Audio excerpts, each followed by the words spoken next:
Y seguimos aquí en Buenos Días Wall Street y se nos une a la conversación en este momento el economista Daniel Suchard, pues estará aquí para analizar momentos críticos que estamos viendo en la política monetaria de los Estados Unidos. La Reserva Federal celebra reunión en lo que son tensiones políticas, presiones inflacionarias y un mercado laboral que está mostrando signos de debilidad.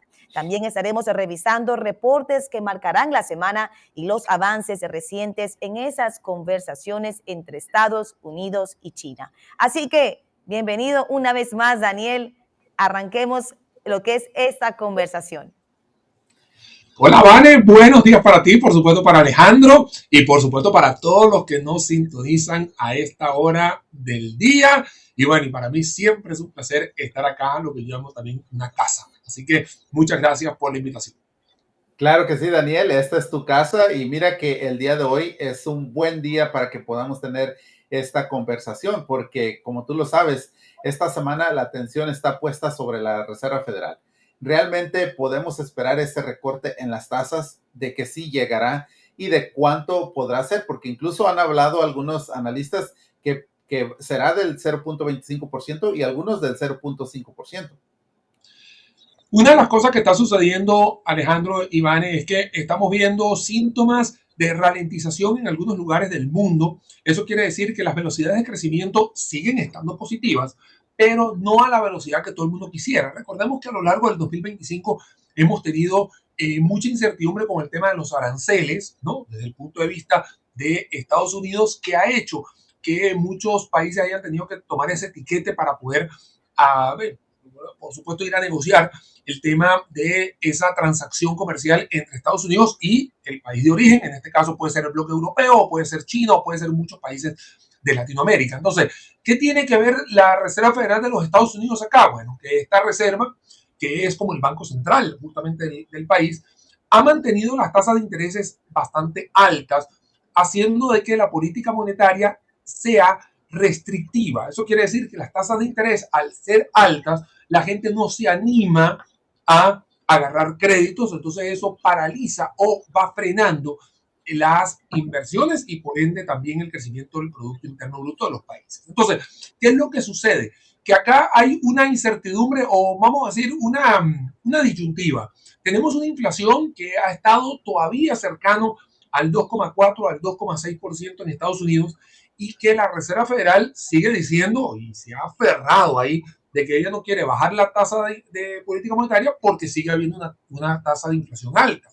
Pero por otro lado, la gente le está diciendo, hey, tienes que tener cuidado porque si no me bajas la tasa, la gente se va a ralentizar en el tema de los créditos y tenemos obviamente este problemón enorme. Entonces, lo que está sucediendo hoy, y que queremos, ¿no? Y acá no soy Daniel el profeta, pero y por lo menos Daniel el analista, de que esa tasa sí se vaya a, a corregir. No sé, Alejandro, si vaya a corregirse de forma de 0,50. Eso no lo creo.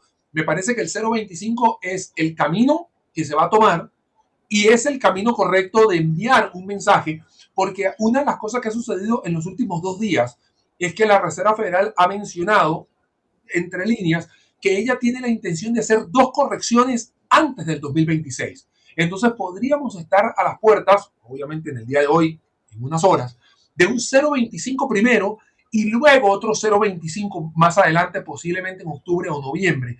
Y eso sí podría ser mucho más factible que un 0,50 en el día de hoy, Alejandro.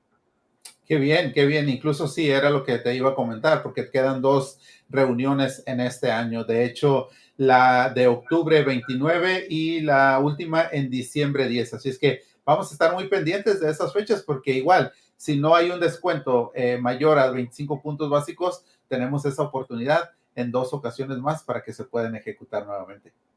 Que es lo que yo creo que va a suceder, porque se ha monitoreado mucho a lo largo del año. También no podemos dejar de lado que la administración de Donald Trump, específicamente él, ha sido muy crítico con la Reserva Federal de no querer ajustar tasas a lo largo del año 2025. Claro, obviamente hay presiones por todos lados y definitivamente bajar una tasa no es tan fácil como la gente cree. Pues posiblemente el resultado sea numérico, pero detrás del ajuste de una tasa de interés, indistintamente si se llama Estados Unidos, se llame Costa Rica o se llame Europa, no, conlleva una gran cantidad de análisis de diversos factores que están en una matriz en la cual tiene que ver empleo, tiene que ver con la inflación, la masa monetaria que estás teniendo a nivel nacional, y en el caso de la Reserva Federal de los Estados Unidos también puede ser también otra parte de la matriz, la competitividad de tener un dólar un poco más barato.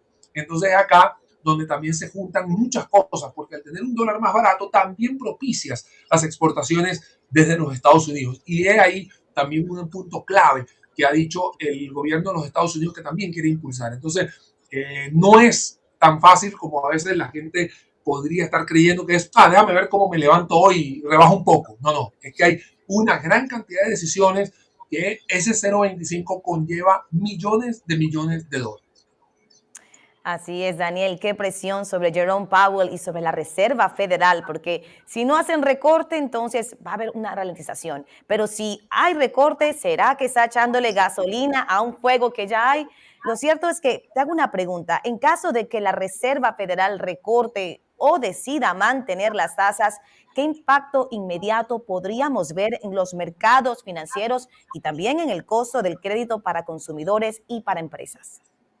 Bueno, lo que estamos viendo hace unos 10 días atrás, Vane, es que como la gente está a la expectativa de que va a bajar las tasas de interés, vemos unas bolsas de valores, no solamente Wall Street, sino también lo hemos visto en Nasdaq, lo hemos visto incluso en termómetros como criptomonedas, en las cuales todas han sido un rally hacia arriba. Tanto es así que el precio del oro ha roto nuevamente récords. Entonces esto nos da a entender de que la expectativa se puede estar cumpliendo, de que esa tasa de interés lo que va a hacer es bajarse, aumentar la liquidez, porque al bajar la tasa, los créditos van a ser más baratos, entonces la gente se anima a obtenerlos y obviamente se inunda el mercado. Eso se llama una tasa de política monetaria expansiva. Entonces, para responder justamente tu pregunta, Vane, va por ese lado. La gente espera que haya mayor liquidez y entonces obviamente la gente arma sus portafolios y entonces la gente se vuelca. Tanto es así que a lo largo de estos últimos 10 días hemos visto estos rallies que se han ido yendo hacia el alza porque la gente dice, bueno, yo voy comprando ahora porque como va a haber más liquidez a la vuelta de la esquina, podría estarle ganando en este gap que podría estar sucediendo a nivel de masa monetaria. Entonces, todo esto es para explicar de que cuando hay tasas de intereses más baratas, la gente se anima más y los productos internos brutos empiezan a generarse de una forma mucho más benevolente. Eso quiere decir que las economías empiezan a hacerse un poco más expansivas. Claramente, el juego económico tiene que ver con una masa monetaria, por un lado, pero que también tiene que estar contrarrestada con producción. Si no hay producción, y acá me meto ya en la teoría básica de la economía, si no hay producción, podríamos estar teniendo efectos inflacionarios.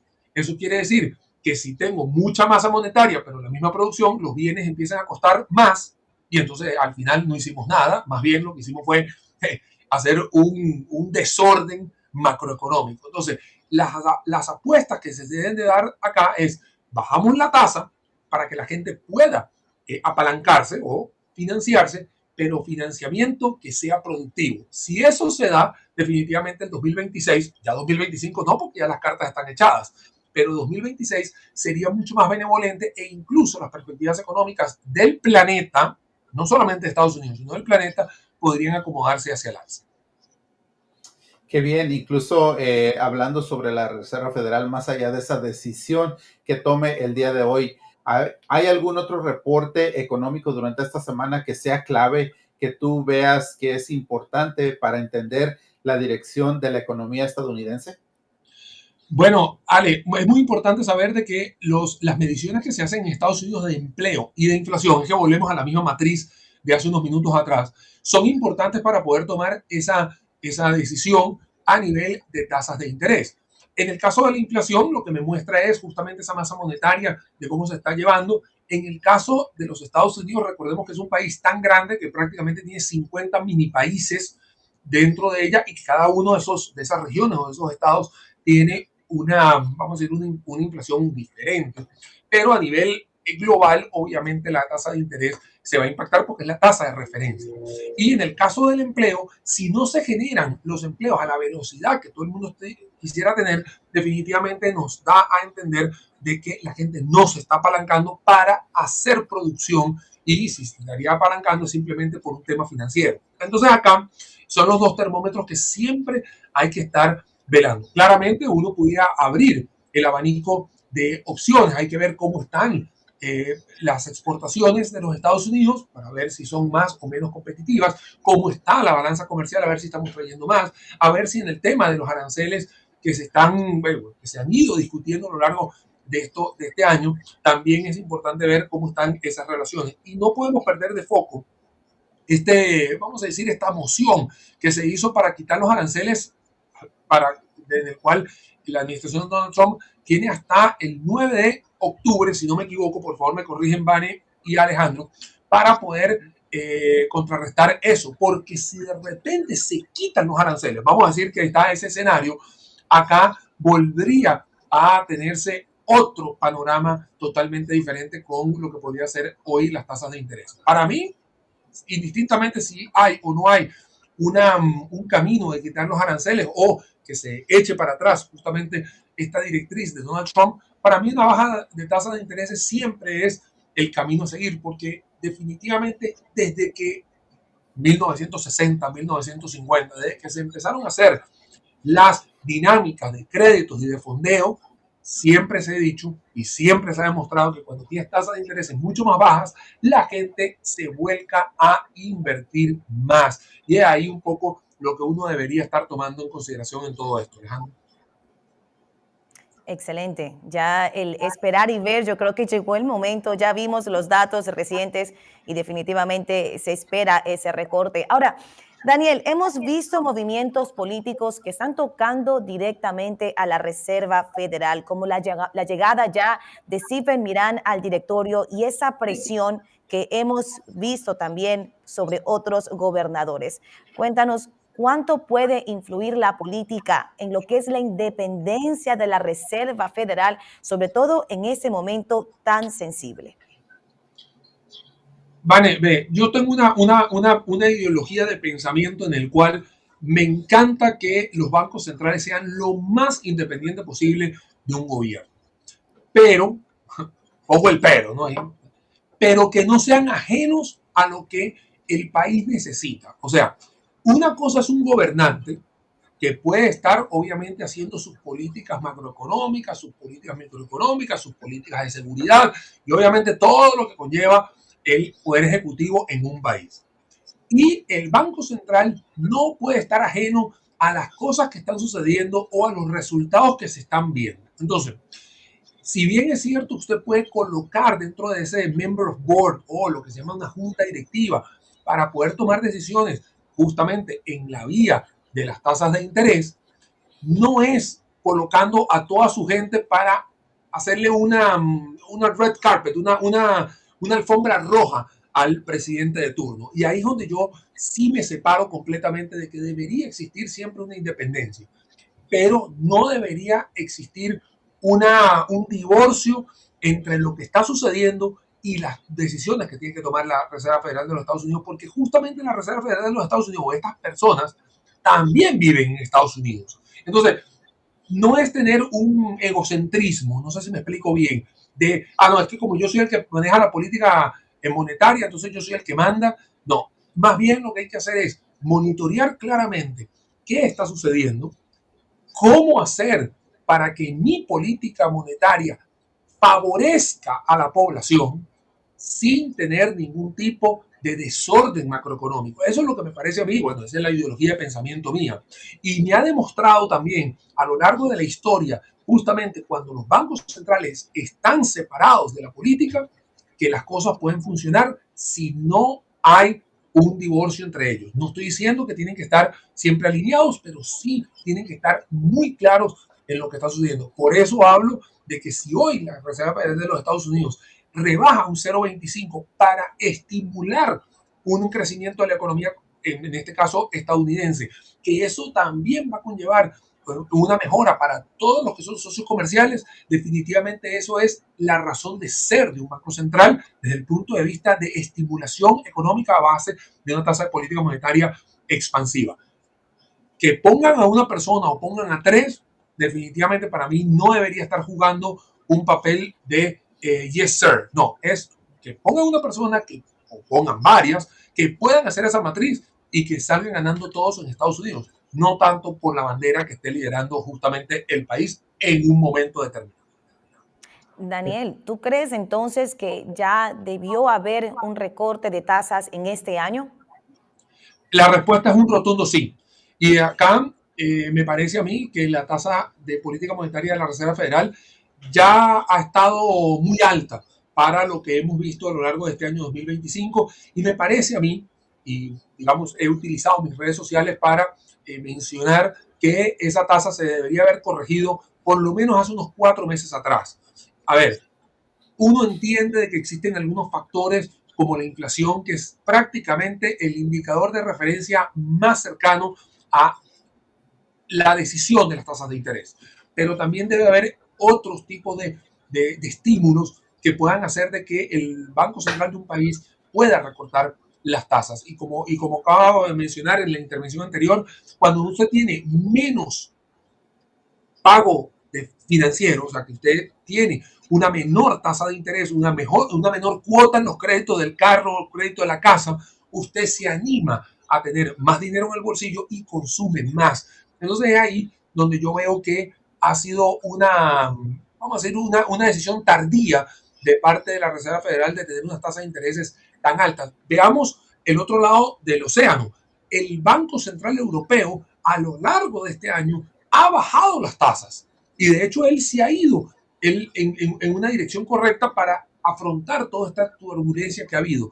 E incluso en el caso de China también se han ajustado las tasas de intereses hacia la baja. Claro, uno dice, bajó de 4 a 2. No, o sea, no es así tan agresivo, pero sí ha mostrado algunas tendencias hacia la baja, tanto el bloque europeo como el bloque, digamos, asiático. Entonces es ahí donde yo te comento de que sí me parece, Vanessa, de que el Banco Central de Estados Unidos, o sea, la Reserva Federal, sí ha tardado en ajustar estas tasas. Bueno, pues vamos a ver si toma un repunte y una aceleración para que baje las tasas en las dos últimas reuniones que le queda para este 2025. Pero Daniel, te quiero preguntar también, viendo un poquito el panorama más amplio, una mirada en el tono internacional. Sabemos que Donald Trump ha estado fuera de los Estados Unidos, propiamente en el Reino Unido. Este fin de semana tuvo reuniones importantes también con China. ¿Qué señales han dejado estos encuentros y cómo podrían incidir en la economía global, así como en las decisiones futuras de la misma Reserva Federal que estamos hablando? Mira, a mí me parece que hay dos vertientes claras en estos momentos y tiene que ver, una, China, como lo acabas de mencionar, en el cual ya se han ido relajando las tasas de aranceles, ¿no? Y esto también es importante saberlo. Y por el otro lado, me parece que Rusia ha sido otro punto clave en el cual todavía no se termina de acomodar. Entonces, por un lado, te tengo por lo menos buen augurio, Alejandro, en el caso de China, porque me parece que esa guerra comercial que se ha iniciado con el tema de los aranceles, pero que se ha ido ajustando a lo largo de este año 2025 y que incluso ha ido buscando algunas alternativas para que incluso los norteamericanos puedan seguir comprando productos chinos y que se pueda estar negociando con ellos. Me parece que esa vía ha ido mucho más calmada que con el tema de Rusia. El tema de Rusia es el que yo todavía sigo sin ver este ajedrez con un final claro de lo que hemos visto. Mira que hace unas 3, 4 semanas atrás justamente estábamos acá en Buenos Días Wall Street, estábamos hablando un poco sobre lo que iba a suceder con esa reunión de Donald Trump con Putin allá en Alaska y de repente tenemos una reunión que fue muy bonita, muy linda, muy mediática, fotos para acá y fotos para allá y 2 semanas después seguimos viendo intervenciones rusas en territorio ucraniano y bueno, y más no contar el de Polonia la semana pasada. Entonces, es acá donde yo sí veo que vamos a tener todavía que esperar bastante para ese tema de Rusia. Ahora, voy a abrir un poco más el espectro. me parece a mí que el tema de los acuerdos que se ha llegado entre Europa y Estados Unidos con estas grandes inversiones para poder colocar aranceles entre un 10 a un 15%, pero con la promesa de tener inversiones por encima de 760 mil millones de dólares en temas de salud, inversión de tecnología e innovación y R&D o investigación y desarrollo, me parece que eso va por un buen camino y eso hace de que se relajen más las tasas de intereses. Por eso es que en Europa se han podido ir a relajar esas tasas de intereses para estimular justamente ese comercio internacional. Y me voy a venir acá, Alejandro, me disculpan, y Vanessa, un poco el vecindario latinoamericano, ¿no? Porque el vecindario latinoamericano, que no hemos hablado acá y me parece que no se me puede olvidar para que después no digan que uno se olvida, ¿no? De acá de la urbanización. Acá el vecindario le ha ido bien, ¿no? O sea, yo diría que no ha tenido tanto problema con el tema de aranceles, más no puedo tapar el sol con un dedo porque Estados Unidos acaba de anunciar, por supuesto, esa guerra contra el narcotráfico. Y bueno, sabemos que están los buques deambulando acá en el Mar Caribe. Se le ha declarado una guerra clara y contundente a la parte del narcotráfico. Entonces, todo lo que tenga que ver con el Mar Caribe y sus países colindantes, o sea, Venezuela, Colombia, toda Centroamérica y México, ese tema es el que está bastante ardiente. Tanto es así que ayer sale esa lista donde cataloga prácticamente a todos los países que acabo de mencionar como parte de las iniciativas que tienen que ver con esa búsqueda de carteles de droga. Entonces, ¿qué significa esto y a dónde quiero llegar? Que si Estados Unidos empieza a tomarse esto mucho más en serio y los países que acaba de mencionar también, esto podría también traer un buen augurio, por lo menos para el 2026, de ese intercambio comercial con los Estados Unidos, porque los Estados Unidos lo ha dicho muy claro, ¿no? De que no quiere tener este tipo de organizaciones dentro de sus países, ni tampoco dentro de los países con los que comercializa. Entonces, es por ahí también un poco el tema latinoamericano, Vanessa. Excelente, Daniel. Como siempre, tenerte aquí en Comercio TV es escuchar pues perspectivas bastante importantes e interesantes de tu lado. Así que esperamos verte, como siempre, nuevamente pronto. No, más bien, muchísimas gracias a ustedes siempre por la invitación. Por lo menos empiezo por las damas. Vanessa, muchísimas gracias. Alejandro, muchas gracias a ti. Raúl, que está detrás de controles, muchas gracias y que pasen un excelente día. Nos vemos pronto. Gracias, Daniel. Gracias. Que tengas un excelente día tú también. Adelante, Vanessa. Chao, chao. Así es, audiencia, después de escuchar todo esto, señores, vamos a una pausa comercial, pero regresamos con más informaciones, así que no se mueva.